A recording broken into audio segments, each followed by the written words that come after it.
Oi, gente, como é que vocês estão? Hoje, vamos, a partir, dessa videoaula, nós vamos começar a utilizar a terceira unidade, o terceiro módulo. Então, vocês peguem o módulo, e a partir de agora, os conteúdos que eu vou trabalhar com vocês serão conteúdos que não foram abordados nessas videoaulas, que nós estamos ministrando.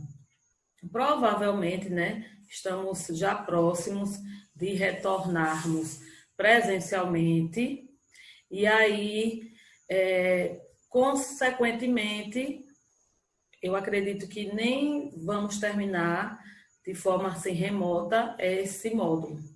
Então, na unidade passada, nós estudamos alguns elementos que foram importantíssimos dentro do contexto da Idade Média, não foi isso? A gente estudou a reforma protestante, a questão de como foi o posicionamento da Igreja Católica, e agora nós vamos entrar em um período que nós chamamos de momento que nós falamos, abordamos, conteúdos referentes à Idade Moderna, E esse conteúdo, a Guerra dos 30 Anos, ela vai se passar, nesse contexto aí da formação dos Estados europeus. No livro de vocês, logo no início da página, ele traz algumas reflexões, como os Estados europeus eles foram formados após uma série de conflitos aí, violentos, conflitos esses de longa duração, foram guerras por motivos ainda religiosos, de conquista de territórios e também da hegemonia no continente. A celebração da paz após esses conflitos criou princípios que vigoraram até os dias atuais, como nós sabemos que a soberania dos estados sobre a religião, que lá na Idade Média a religião ela era bastante dominante. Nesse contexto aqui, não. Nesse contexto, a gente vai observar que a relação entre o Estado e a Igreja, o Estado começa a sobressair, não é isso? Então, a Guerra dos 30 Anos, ela, na verdade, foi uma guerra entre os anos de 1618 a 1648. Ocorreu a Guerra dos 30 Anos, que foi um dos maiores conflitos aí da história da Europa. De maneira geral, ela foi uma guerra entre católicos e protestantes, porém, a rivalidade religiosa ela foi usada para encobrir outros interesses. Interesses esses como disputa entre famílias reais, lutas aí por territórios e pelo domínio do comércio e também pela hegemonia política sobre a Europa. Do lado dos protestantes estavam países como Suécia, Holanda, Dinamarca e os principados da Alemanha.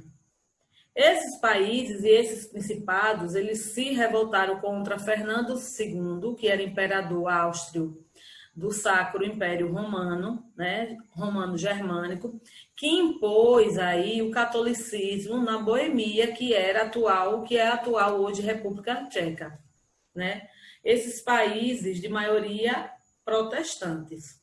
Os católicos, então, se aliaram ao imperador austríaco Fernando II e ao rei da Espanha, Felipe III, Felipe também II, ambos da família de Habsburgo. Apesar de ser o maior país católico da Europa, a França ela se uniu aos protestantes.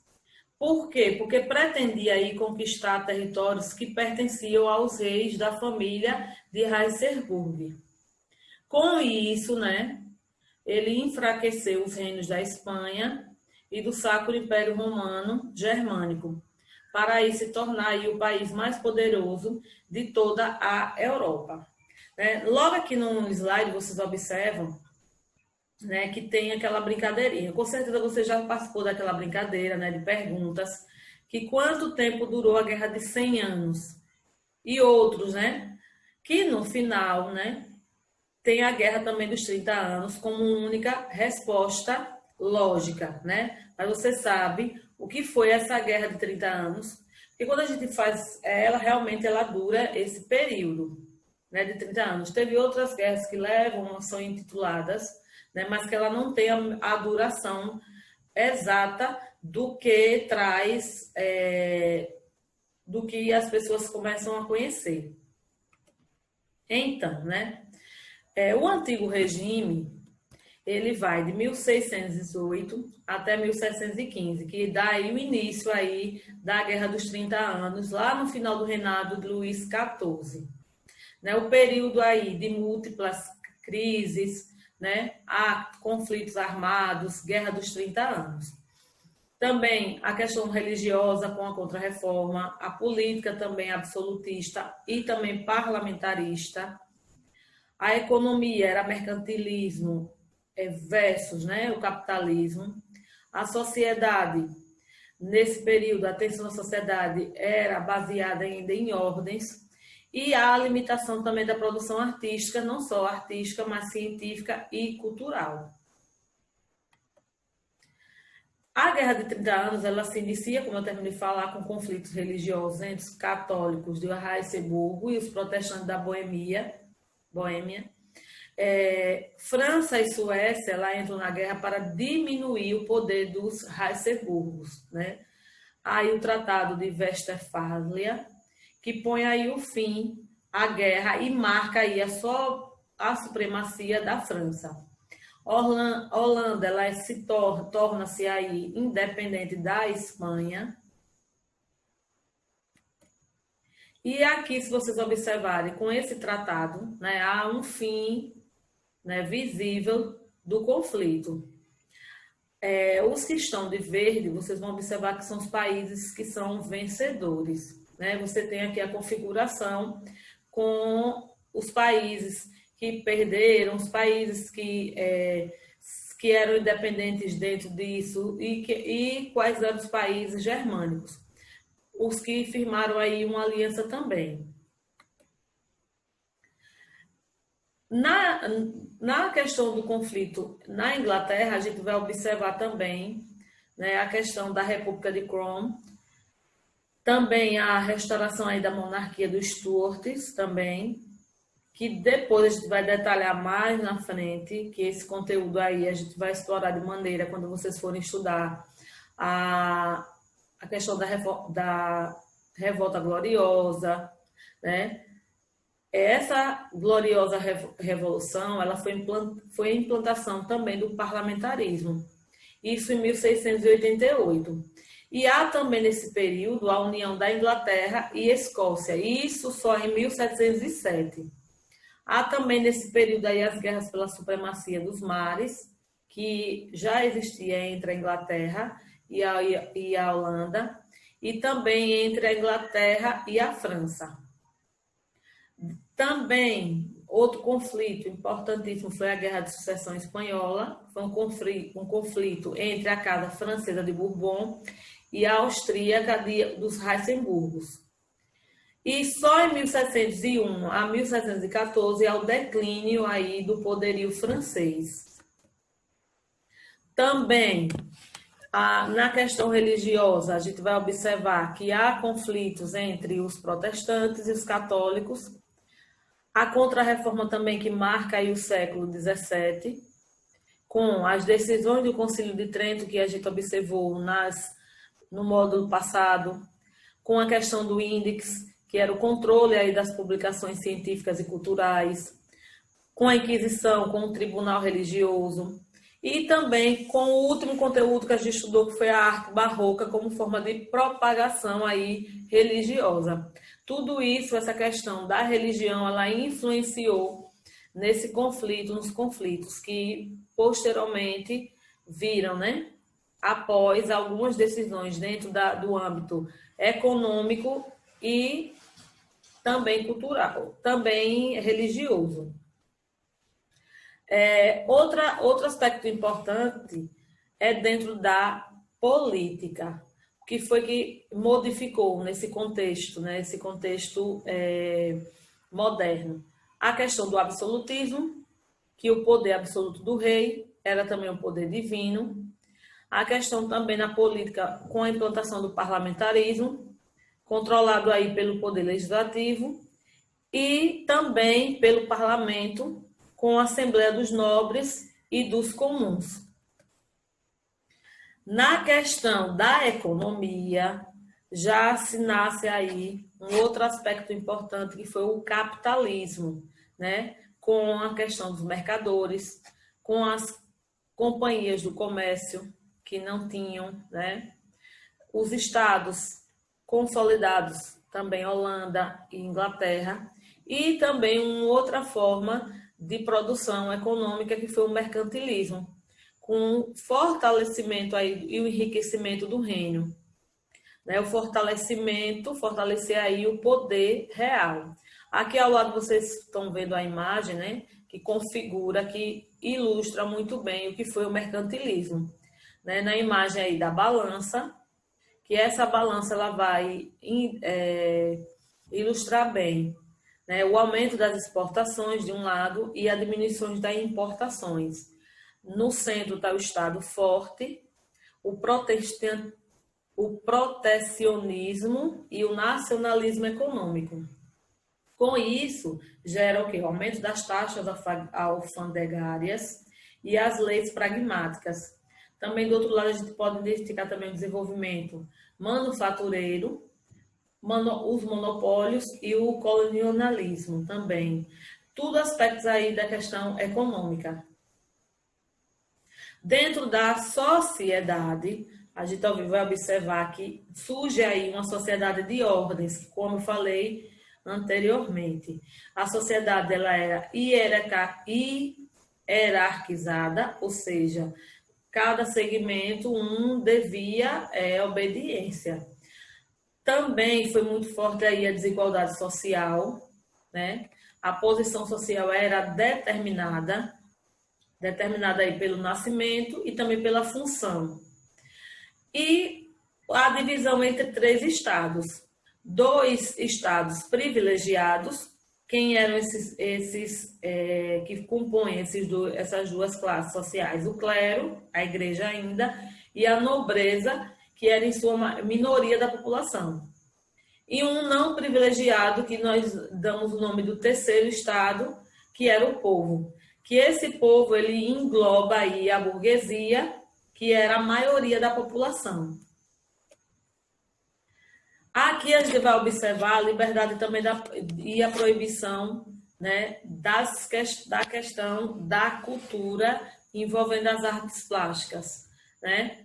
Aí vocês observam alguns elementos culturais que foi começado a ser implantado aí nesse estado moderno, nesse período moderno.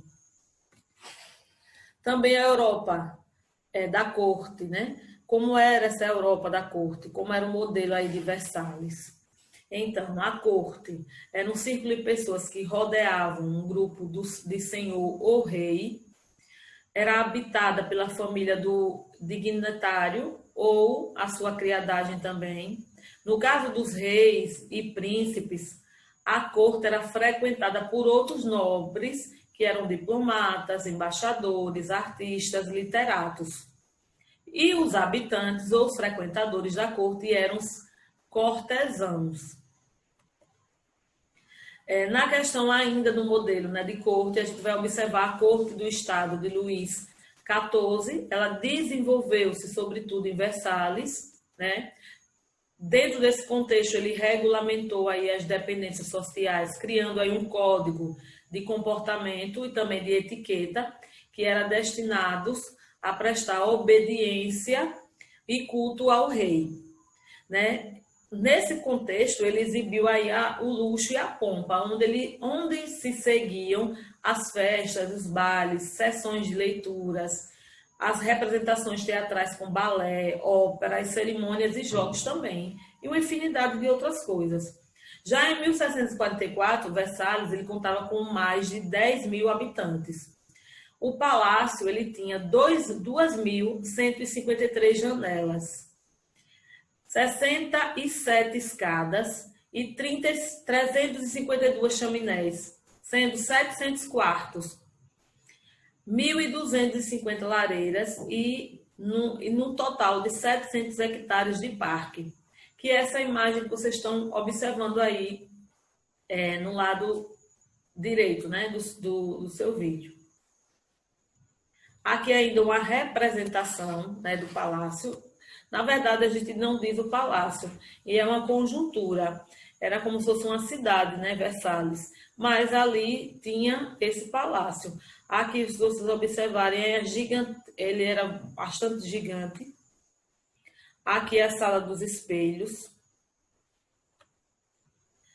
Aqui provavelmente era onde o rei recebia, né? Era a sala do trono, ele recebia as pessoas. O quarto do rei. O quarto aí da rainha. Os jardins, né? Várias fotografias para dar a dimensão de quão era enorme. E os palcos, né? Quando fala em determinado, aí a gente coloca dá ênfase. Por quê? Porque dentro do contexto também da corte, né? Dos palácios, estava ali a igreja, as academias, os teatros, as óperas, né? A encenação aqui de cerimônias, a encenação do poder, né? Toda cerimônia ela tinha ela vinha embutido um cenário, né, de tradições. Essas tradições eram cerimônias, às vezes cortejos, as festas que eram laicas e também religiosas, os grandes banquetes também. Aqui é a questão da corte e a moda, né? Foi Luís XIV, ele foi o responsável pela criação do salto alto. Por quê? Porque ele era bem baixinho. E também das perucas. Quando ele começou a ficar careca, né, pelo aparecimento aí dos salões e dos cabeleireiros, pela alta costura, pelos calendários aí sazonal do setor têxtil, surgem aí os primeiros jornais da moda. Também foi o primeiro a entender o poder da moda na construção de uma imagem, né? Então, ele foi o primeiro a usar perucas e também a colocar os saltos, né, alto, por ele ser baixinho. Então, a moda também ela surge nesse contexto do século aí, entrando na era moderna. A questão da moda feminina, havia muito volume nos ombros, as mangas bufantes que acabavam, né, abaixo do cotovelo, golas caídas com pontas de renda, composto aí por camisas de linhos e espartilhos, com decotes baixos, ombros expostos, que não era comum antes, os corpetes em V, decorado até a cintura, o manto, a saia aberta até a cintura, deixando ver a anágua decorada, que podia usar até 8 anáguas sustentadas por aros aí de ferros. Decorações com fitas, bordados, plumas, tudo isso fazia uma composição, né, da moda feminina.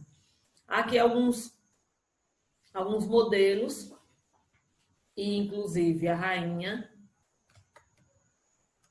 outros modelos também. Ainda com a moda masculina, né, que a gente falou, eu só abordei no início, colocando só 2 aspectos que foi incorporado a partir de Luís XIV, mas aí a moda realmente masculina, composta aí por casacos largos, o qual aí no século XVII, eles eram decorados, também bordados e também tinham fitas. As mangas também eram dobradas, revelando aí uma camisa toda ornamentada.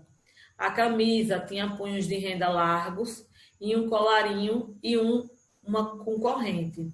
As calças atingiam aí os joelhos e eram usadas em combinações com meias de seda, que frequentemente eram brancas. E a questão que a gente observa das igrejas, né? A igreja, além de ser o palco de luta contra o protestantismo, ele seduzia, né? Era uma sedução aí dos crentes.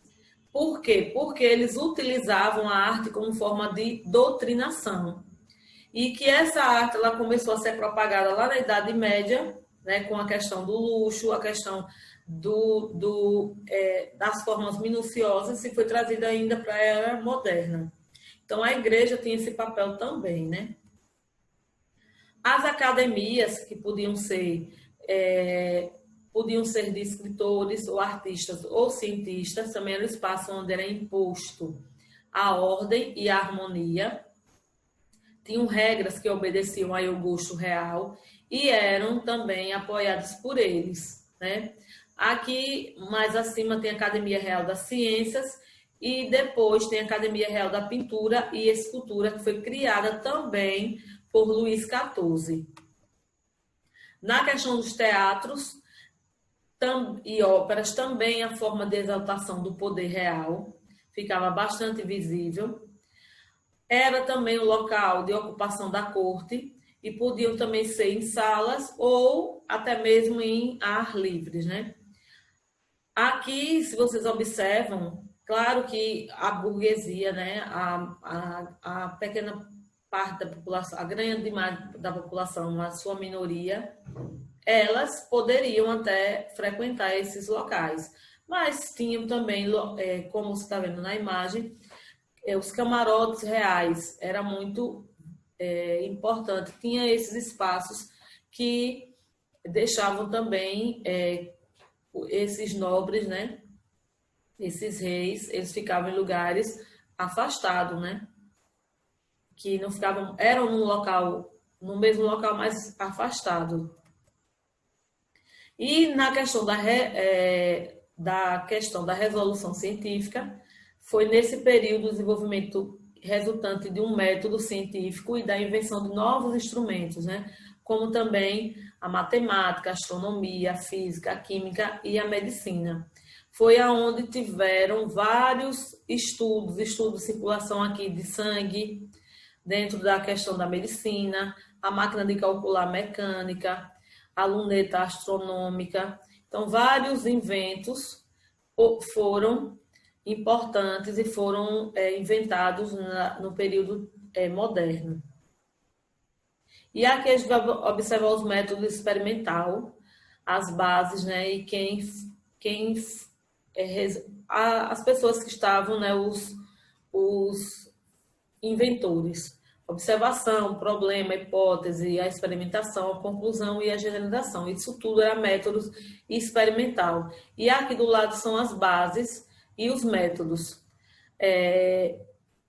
Com utilização do microscópio, quem foi que utilizou, a máquina a vapor, quem foi o pioneiro, o para-raios, Benjamin Franklin.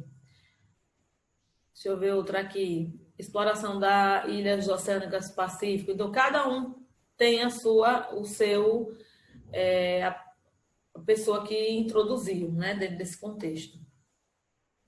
Ainda sobre a Revolução Científica, né, logo dando ênfase no slide anterior, vocês vão observar que quem foram os palcos dessas invenções? Os microscópios, os termômetros, os telescópios, a calculadora, o barômetro, o relógio de pêndulo, a máquina a vapor e os balões de ar quente.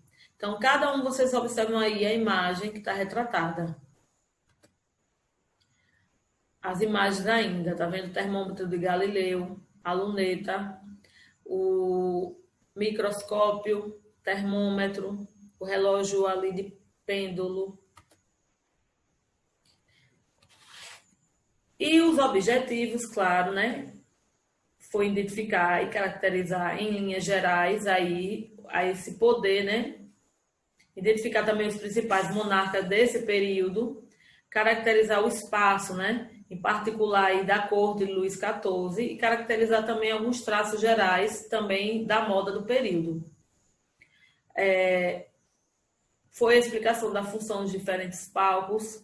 A gente falou um pouquinho também da Guerra dos 30 Anos, que foi o primeiro conteúdo do módulo você, que está na página 282, né? E agora a gente vai fazer a correção da atividade que eu deixei, né? Então, peguem o livro de vocês. Ainda foi atividade do módulo 2. Concluímos, né? Que fizemos a revisão geral. Então, a gente voltou para o módulo da Mesopotâmia. Então, a página foi a página 278. Então, coloque na página 278 para que a gente faça essa correção, tá certo? Então, na página 278,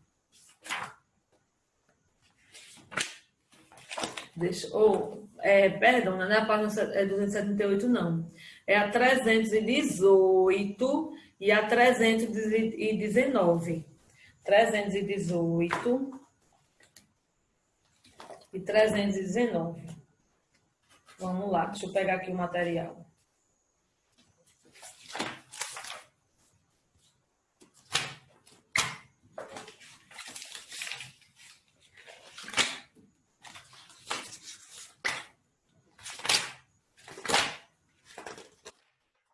Então, na página 318, vocês teriam que fazer uma entrevista com alguma pessoa de sua escola ou do seu bairro que participasse de um projeto de ações sociais por meio da arte, como a música, a dança, a pintura e o teatro. Então, essa atividade da página 318, quando nós retornarmos, eu vou pegar o conteúdo, vou fazer essa correção, tá certo? Na página 319, é aquele conteúdo que sempre aparece no final dos capítulos, né? Uma retomada de alguns conceitos. Então, tem o conceito, para que vocês intercalem com os seus devidos significados: humanismo, renascimento, teocentrismo, antropocentrismo, método científico e perspectiva. Então, agora você já retomou os temas, os conceitos que estudamos no capítulo, utilize-o para completar as frases. A técnica cria um efeito de diferentes profundidades em uma obra de arte. Então, a técnica é perspectiva. Defendia a necessidade de aprimorar os conhecimentos sobre os seres humanos e de estimular a criatividade individual e a liberdade do pensamento. O que é isso? O humanismo. É a ideia de que Deus é o centro de todos os fenômenos do universo. Então, é o teocentrismo. A ideia de que o ser humano é o centro dos fenômenos do universo chama-se de antropocentrismo. E foi um grande movimento cultural, intelectual, econômico que teve início na Itália. Foi o Renascimento. E o último conceito, é baseado em 3 elementos, que é o raciocínio, a observação e a experimentação. Então, é um método científico, tá certo? Então, o módulo 2 está todo corrigido, né? A próxima aula, nós vamos dar continuidade a esse conteúdo e, obviamente, fazer a correção da atividade que eu vou deixar, tá certo? Então, façam a atividade direitinho e eu espero vocês, aguardo vocês na próxima videoaula.